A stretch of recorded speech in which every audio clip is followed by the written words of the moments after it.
on n'a plus de facture d'eau depuis 50 ans. Et puis, on n'a plus de facture d'électricité depuis 27 ans. Les gens ont du mal à comprendre qu'on est relié à aucun fil. On essaye de comprendre aussi tous les avantages du modernisme et on peut les avoir en étant autonome. Le goût de la nature, c'est le goût de l'authenticité humaine. C'est ça qui m'intéresse, et être relié.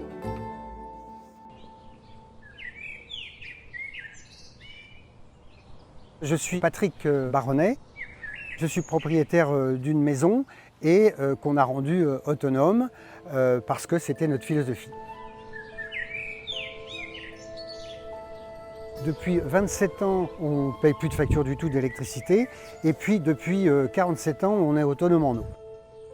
Ici, c'est nos premières photopiles qui servent à faire de l'électricité. On peut cuire sur une cuisinière électrique, on peut regarder la télévision, on peut faire marcher les lampes ou la machine à laver. On a Internet, bien sûr. J'avais mis au point un système qui la fait tourner automatiquement avec un moteur d'essuie-glace de voiture que j'ai bricolé. Toutes les 12 heures, ça inverse. Pendant la nuit, ça revient au point de départ, etc. Ça a pratiquement 30 ans. Donc ça donne déjà une idée que c'est relativement durable. Et donc quand on a installé ça, ça n'existait pas. Et les gens disaient que j'étais un géotrouve-tout ou un marginal. Alors que maintenant, il y en a un petit peu partout en France. Ça nous a coûté en gros en francs, puisque c'était en 78, 1200 francs. Vous faites la conversion en euros. La première chose qu'on ait faite, c'est pas d'être autonome, c'est de diminuer notre consommation d'énergie. Donc avec nos 4 enfants, on a déterminé notre consommation par jour. Ici, on a la réserve de batterie. Alors, c'est très très peu par rapport à ceux qui sont autonomes. Puisque nous, on consomme peu, on n'a pas besoin de stocker beaucoup. Et donc, on a une réserve d'énergie pour 2 jours. Il y a un appareil qui s'appelle l'onduleur qui transforme le 24 volts en 220, ce qu'il y a chez tout le monde. Les batteries sont branchées soit avec le 12 volts du solaire, soit le courant produit par l'éolienne qui est redressé et compatible avec les batteries. Les gens ont du mal à comprendre qu'on est relié à aucun fil. On a vécu à 6 en autonomie totale. Voilà. Après, quand je dis autonomie, c'est autonomie énergétique, électrique, mais aussi en relative autonomie en nourriture, et puis je dirais le plus en autonomie de pensée. Et ça, c'est quand même intéressant. On a tout le confort qui nous intéresse, nous. Par exemple, on n'a pas de frigidaire, on n'a pas de congélateur, mais ça ne nous manque absolument pas. Est-ce qu'on est plus malheureux que les autres? Sûrement pas. On est globalement plus heureux, on a de l'air, on a de l'espace, on a de la verdure. Je vis avec Brigitte depuis longtemps. On a décidé de quitter Paris et à l'époque, ça ne se faisait pas. On a acheté cette maison en 1976 et donc c'est une maison qui a 2 ou 3 siècles. Et quand on l'a achetée, bien sûr, il y avait le compteur EDF. On a téléphoné à EDF pour retirer le compteur. La rénovation de la maison m'a très peu coûté cher dans la mesure où j'ai récupéré les matériaux locaux. Avec une remorque et un tracteur, j'étais dans les champs chercher des pierres parce qu'on ne voulait pas avoir d'emprunt pour ne pas être aliéné à rembourser la banque. Voilà, pour garder notre autonomie. En 1978, j'ai constaté qu'il y avait un tuyau en plastique jaune qui était sur la pelouse verte et que j'avais de l'eau brûlante. Donc je me suis dit, je remplace le tuyau en plastique par du cuivre, que je peins en noir mat, que je mets sous une vitre, je fais circuler l'eau et j'ai 200 litres d'eau chaude. J'avais, sans le savoir, inventé, mais je ne suis peut-être pas le premier, j'en sais rien, qui a inventé le chauffe-eau solaire. Et puis ce chauffe-eau solaire, il marche depuis 50 ans.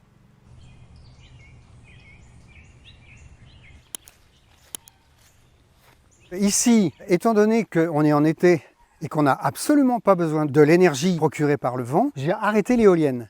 Et donc, pour vous, je vais la faire redémarrer.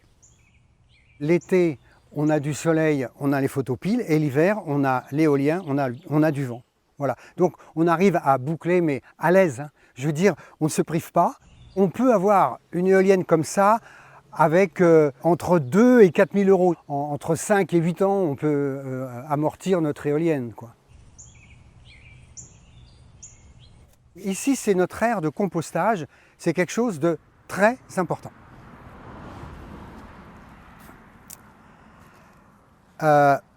Tous nos déchets ménagers, on les met ici. Et tout l'issue de nos toilettes à litière se met ici.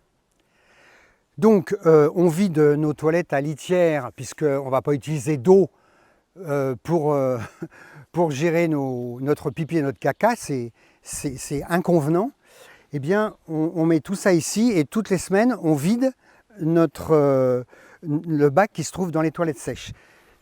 Ici, c'est de la paille préactivée. Donc, c'est de la paille mélangée à de l'eau et piscinée. Donc, à chaque fois que je mets ma réserve de déchets humains plus les déchets de la nourriture, je rajoute ici, et vous voyez qu'elle est noire parce qu'elle est préactivée, c'est-à-dire qu'elle va se décomposer très facilement. Donc ça s'appelle le tout venant, c'est que voilà. Et puis ici, il y a une phase de maturation où on rajoute de la paille préactivée et on attend environ 1 an et au bout d'un an, on le met dans notre jardin. Donc c'est important de comprendre que nos déchets sont nos ressources. C'est-à-dire que ce qu'on mange est lié au fait qu'on amende notre jardin avec nos propres déchets humains, pipi et caca. Et donc on est dans un cercle vertueux, il n'y a pas de déchets à gérer par la communauté, c'est sur place, sans transport, qu'on gère nos déchets et qu'on mange à partir de nos déchets. Donc là, l'impact de l'humanité sur la planète, il n'y a aucun impact. Ce bâtiment-là nous permet, sur 80 mètres carrés d'ardoise, de récupérer, à partir des gouttières, toute l'eau qui tombe. L'eau tombe ici par la gouttière. Ici, on a un trou et on a un collecteur qui récupère l'eau des 12 gouttières. Cette eau va dans c'est un filtre.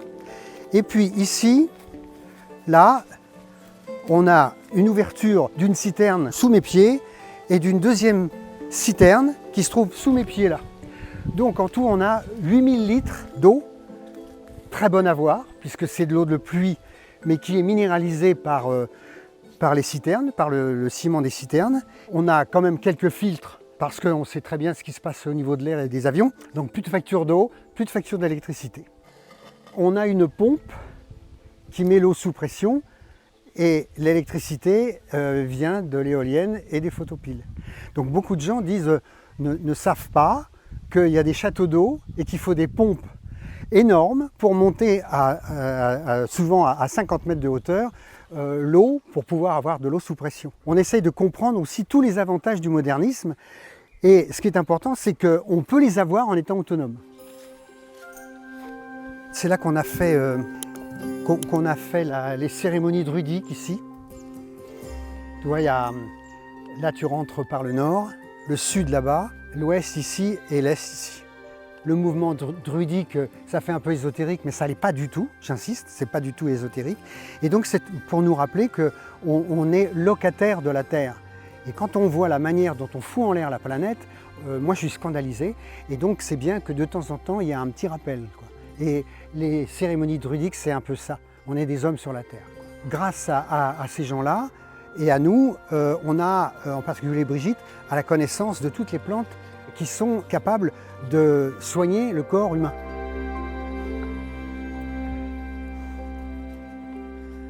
Donc ici, c'est le banc thermique. Ce sont des bouteilles pleines d'eau dont le culot est orienté vers le sud. Et donc là, l'eau garde la chaleur, de même que cette masse d'ardoise. Donc ça chauffe, surtout en hiver, quand il fait du soleil, bien sûr. Et donc, pendant la nuit, ça réchauffe la serre. La température descend, mais là, toutes les calories qui ont été emmagasinées dans le banc thermique sont évacuées dans la serre et ça maintient une température, notamment pour les plantes. Donc c'est un régulateur thermique, si on peut dire. La serre isole et chauffe la maison en hiver. Alors ici on a une machine à laver, donc on a coupé la résistance électrique. Pourquoi? Parce qu'on a de l'eau chaude gratuite. Oui, et donc elle ne consomme que 600 watts et encore sur un cycle long, 600 watts. Tout est branché sur batterie. L'hiver, on se chauffe avec ce poêle qui est au centre de la maison. Ici, on a une arrivée d'eau et une sortie de l'eau ici. Donc ce bouilleur chauffe et avec ce système-là, on a un circulateur qui, à partir de 40 degrés, envoie l'eau dans un chauffe-eau solaire qui chauffe l'eau que l'on a au robinet. Quand on arrête le chauffage du bois, c'est le solaire qui prend le relais. On fonctionne quand même avec les saisons. Voilà madame. Ça va. Ouh. Bon alors, Brigitte est en train de... Tu vois, ça c'est les framboises. Je suis en train de faire la confiture de framboises. Framboise cassis que tu vas faire, voilà. C'est complètement extraordinaire de pouvoir créer ces ressources de vie. En fait, tout est lié. Notre électricité vient du soleil, notre eau chaude vient du soleil. En fait, le vent nous donne l'électricité. On épure l'eau avec des plantes. On fait pousser des plantes aussi bien pour des plantes bonnes pour se soigner ou médicinales ou pour faire la tisane que des plantes pour manger, pour se nourrir. Quand on était en région parisienne, j'étais tout le temps malade. Et donc, moi, j'avais besoin de nature, vraiment. J'avais besoin de ce retour aux sources. Voilà. La vie parisienne, c'est fatigant, c'est stressant. On voit des lampadaires et du goudron et des voitures, on ne voit pas la nature. Vivre artificiellement, c'est penser artificiellement, c'est avoir des idées artificielles qui sont à côté de la plaque. Donc c'est un retour à ce que c'est que notre humanité. L'homme est fait de la terre, quelque part. S'il n'y avait pas la terre, on ne mangerait pas. Donc on est en train de foutre en l'air complètement la nature et l'alimentation, et on va devenir des objets. On est en train d'artificialiser les sols, mais aussi d'artificialiser l'humain. Le goût de la nature, c'est le goût de l'authenticité humaine. C'est ça qui m'intéresse. Et donc, être relié, c'est pas une religion, mais c'est une reliance.